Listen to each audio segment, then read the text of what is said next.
En el mundo de las guitarras eléctricas, la forma no lo es todo, pero sí es la identidad de la marca. Ya vimos que estos últimos días Fender ha empezado a sacar las garras por su Stratocaster. De hecho, Claudio tiene un video sobre eso. Pero lo de Fender ni siquiera se compara con lo que es capaz de hacer Gibson. Ellos no mandan cartitas. Para Gibson esto es una auténtica cacería de brujas. Hoy te voy a contar la historia de la primera era de las demandas de los 70s y cómo, actualmente, Gibson mantiene una cruzada despiadada contra cualquiera que lo incomode, desde casi destruir a Dean hasta demandar a sus propios artesanos. Bienvenidos a la verdadera guerra de las demandas. Viajemos a finales de los años 60 y la década de los 70. El mundo de la música estaba explotando. El rock and roll era el rey. Los festivales como Woodstock marcaban la época. Gibson y Fender dominaban el mercado. Sin embargo, tomaron decisiones desastrosas. Leo Fender, el genio fundador de la marca, estaba convencido de que tenía una enfermedad terminal. No lo era, pero él no lo sabía. Así que, asustado y abrumado por el trabajo, le vendió su empresa a CBS. Gibson, por su parte, fue comprada por un conglomerado llamado Norlin. Los nuevos dueños no eran músicos, eran hombres de negocios que querían maximizar ganancias. ¿Cómo lo hicieron? Ya te imaginas, recortando todo lo que se pueda. Redujeron el control de calidad, usaron maderas más baratas y pesadas, simplificaron procesos de construcción y, en general, las guitarras que salían de sus fábricas dejaron de tener ese aura de los años 50. Los músicos empezaron a notarlo. Las guitarras eran caras, pesadas y a veces solo eran malas. Y mientras los americanos bajaban sus estándares, en Japón estaban obsesionados con la precisión y la mejora continua de sus industrias. Fábricas japonesas como Fujigen, Matsumoku o Terada compraron guitarras americanas originales de los años 50, las desarmaron pieza por pieza y les aplicaron ingeniería inversa. Los japoneses se dieron cuenta de cómo se hacía realmente una buena guitarra. Usaban caoba sólida, uniones de mástil precisas, electrónicas de alta calidad y maderas con pesos razonables, y todo de la forma más perfeccionista posible.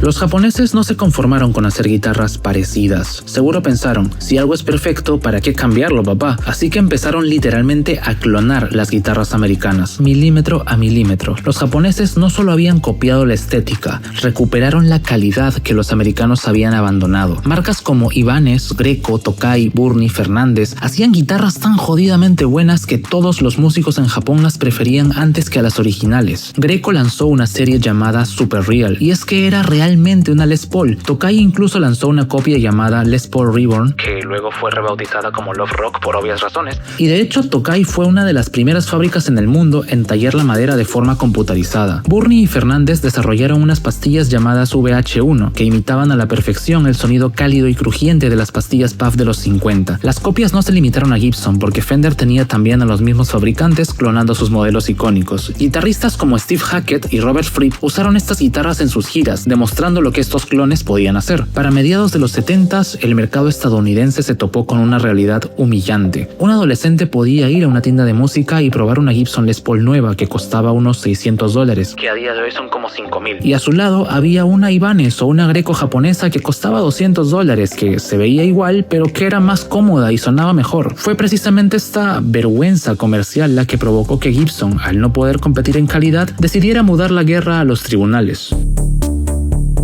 Gibson no podía mejorar su calidad de la noche a la mañana para competir, así que recurrieron a la clásica corporativa, llamar a los abogados. Gibson no demandó a las fábricas japonesas porque la ley de propiedad intelectual estadounidense no tenía jurisdicción allá. Necesitaban atacar a quien estuviera metiendo esas guitarras en suelo americano. El blanco fue Ibanez, que estaba importando miles de guitarras a Estados Unidos a través de una empresa distribuidora llamada Elger Guitars, con sede en Pensilvania. Aquí hay un detalle crucial que mucha gente confunde. Gibson no demandó a Ibanez por copiar la forma del cuerpo de la Les Paul. ¿Por qué? Porque la ley de marcas comerciales exige que defienda su diseño continuamente. Gibson había dejado que demasiadas marcas copiaran la silueta de la Les Paul durante años, por lo que intentar reclamarla era muy arriesgado e incluso podían perder. Pero había algo que Gibson sí tenía registrado y protegido celosamente: el diseño de su clavijero. Esa pequeña muesca con forma de bigotito o de libro abierto es la firma visual absoluta de Gibson, e Ibanez la había copiado descaradamente. La demanda los acusaba de falsificación de marca registrada y de competencia desleal, argumentando demostrando que intentaban engañar al consumidor. Y aquí viene la parte más graciosa y un poco decepcionante de la historia. El juicio nunca se realizó. Para cuando Gibson presentó la demanda, en Ibanez ya se habían dado cuenta de que copiarlos era jugar con fuego. Ellos ya habían cambiado el diseño de sus clavijeros a principios de ese mismo año. Cuando la demanda llegó, Ibanez básicamente respondió: tienen razón, pero ya dejamos de hacerlo. Llegaron a un acuerdo extrajudicial en el 78. Ibanez prometió no volver a usar el diseño del bigotito y Gibson retiró los cargos. Fue rápido, diplomático y no corrió sangre. Pero aunque hubo solo una demanda real contra una sola marca, el impacto existió y cambió las reglas del juego.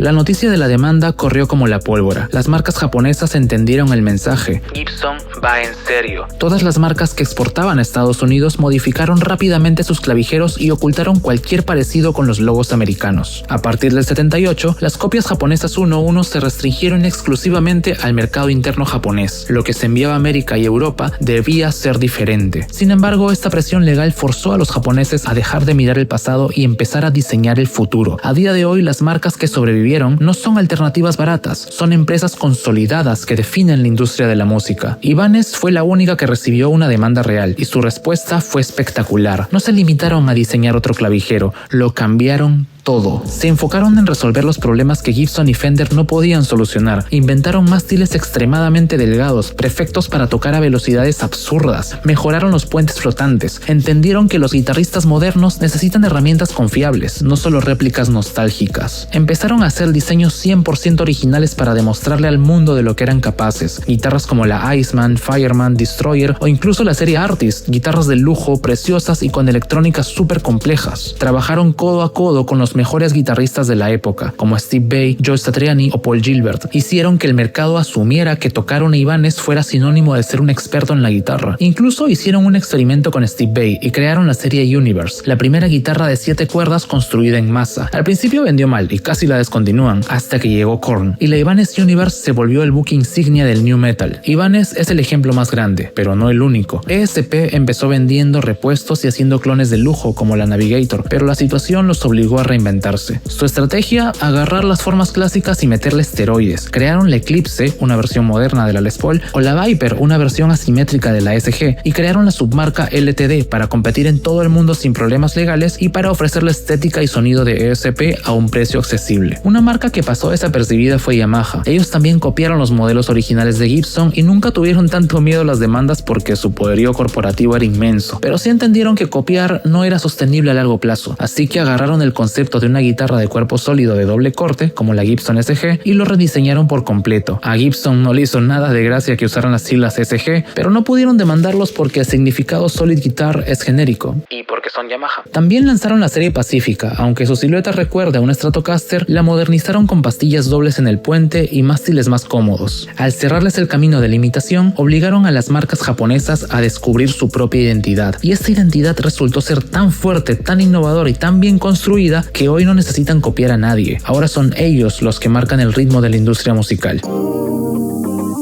Ahora viajamos al futuro, año 2019. Gibson acaba de sobrevivir por los pelos a una bancarrota desastrosa que casi hace desaparecer a la marca. Entra una nueva junta directiva con la promesa de devolver Gibson a su antigua gloria, pero en lugar de innovar o de hacer alianzas, decidieron empezar una cruzada legal sin piedad. Y no exagero. Antes del primer ataque, Gibson lanzó una advertencia. En junio de 2019 publicaron un video oficial en YouTube, protagonizado por Mark Agnesi, su nuevo director de experiencia de marca. El video, que ya no existe en YouTube pero puede encontrarse en Reddit, era literalmente una amenaza. En el video dijo: cualquier copia de nuestros diseños es una guitarra Gibson falsificada, y a los fabricantes queremos que sepan, están advertidos, estamos atentos y estamos aquí para proteger nuestro legado. Y no solo les bastó con amenazar a los fabricantes de guitarras, también se dirigieron a la industria del cine, televisión, publicidad. Dios, esto fue distópico. Dejen de tapar el logo con cinta adhesiva, eso no es suficiente para evitar una infracción. Queremos trabajar con ustedes, queremos ser sus socios, dijo el desgraciado. La reacción en internet fue catastrófica. La gente los llamó arrogantes y matones, y Gibson borró el video a los pocos días, pero esto era solo el principio. Gibson demandó a Dean y los acusó de infracción de marca registrada, alegando que copiaban descaradamente las formas del cuerpo de la Flying V, la Explorer, la SG y el cuerpo semihueco de la serie ES. El argumento legal de Dean era que Gibson había dejado pasar mucho tiempo, algo que en derecho se conoce como negligencia por retraso, y que ya habían perdido el derecho a quejarse, porque esas formas ya se habían habían vuelto un estándar genérico en la industria del metal. Además, nadie confunde una Dean con una Gibson. Dean llevaba fabricando sus guitarras desde 1977. Leyendas como Dimebag Darrell las hicieron íconos mundiales en los 90. Gibson vio todo esto y hasta el 2019 no dijo ni mu.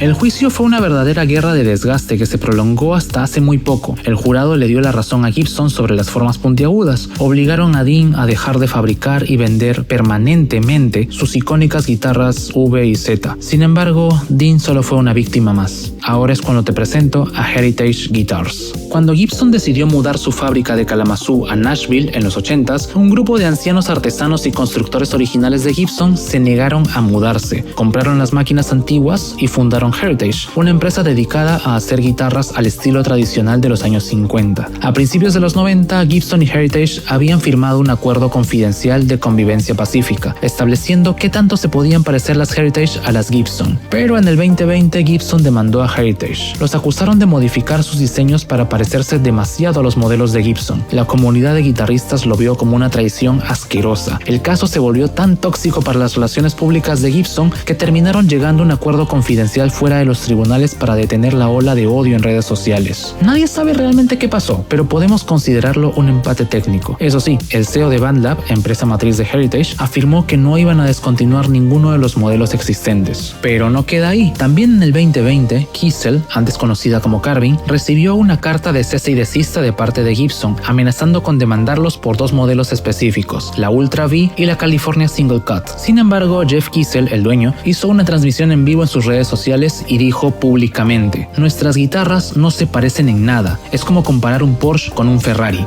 Basado el queso. Y le funcionó, porque Gibson decidió no seguir adelante con una demanda formal por miedo a un circo mediático, pero el mensaje de intimidación quedó claro. La estrategia actual de Gibson es tolerancia cero. Quieren recuperar por la fuerza el monopolio de las formas que inventaron en los años 50, sin importar a quién tengan que aplastar en el camino. Para sus accionistas esto tiene sentido porque protege el valor de la marca, pero para el músico promedio, esta cruzada moderna ha convertido a Gibson en el villano de la industria.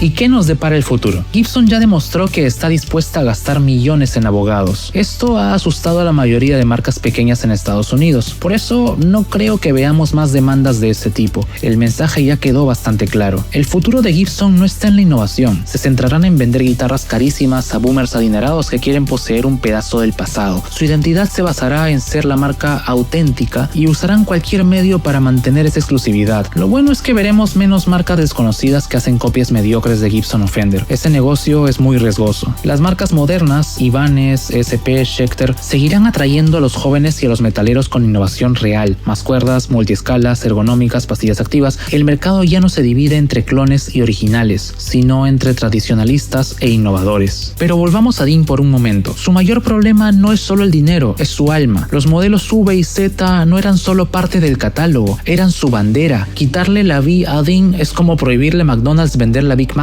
Para sobrevivir, Dean tendrá que atrincherarse en las formas que Gibson no puede tocar, como el modelo ML o el Razorback. Ahora mismo, y esto es puramente especulativo, veo solo dos caminos para ellos: achicarse y convertirse en una marca de nicho mucho más pequeña y operando con lo justo, o ser comprados. Pero lo curioso de todo esto es que en 2026, Dean está en una posición parecida a la que estaba Ibanez en 1978. Gibson usó a sus abogados para acorralarlos y prohibirles usar sus diseños. Ahora la pelota está en la cancha de Dean. Pueden rendirse y desaparecer como les pasó a marcas que ni siquiera mencioné en este video, como Electra Wondo, o pueden seguir la lección de Ibanez, sentarse a diseñar, escuchar a los guitarristas modernos, crear algo radicalmente nuevo que nadie más esté haciendo y volver a conquistar el mundo de la música con sus propias reglas. ¿Pero tú qué crees? ¿Hay margen de innovación en el mundo de las guitarras? ¿O crees que la preocupación de gigantes como Gibson y Fender son solo el reflejo del estado actual de la industria? Ya sabes que puedes darle like a este video si te gustó y suscribirte para más videos como este. Nos vemos. Solo somos el recuerdo de lo que fuimos.